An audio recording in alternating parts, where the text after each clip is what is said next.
Não tá? Não. Ah, aqui vai. Tira foto.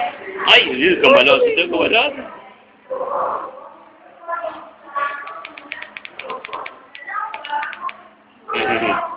Tem que ver esse neguinho, né?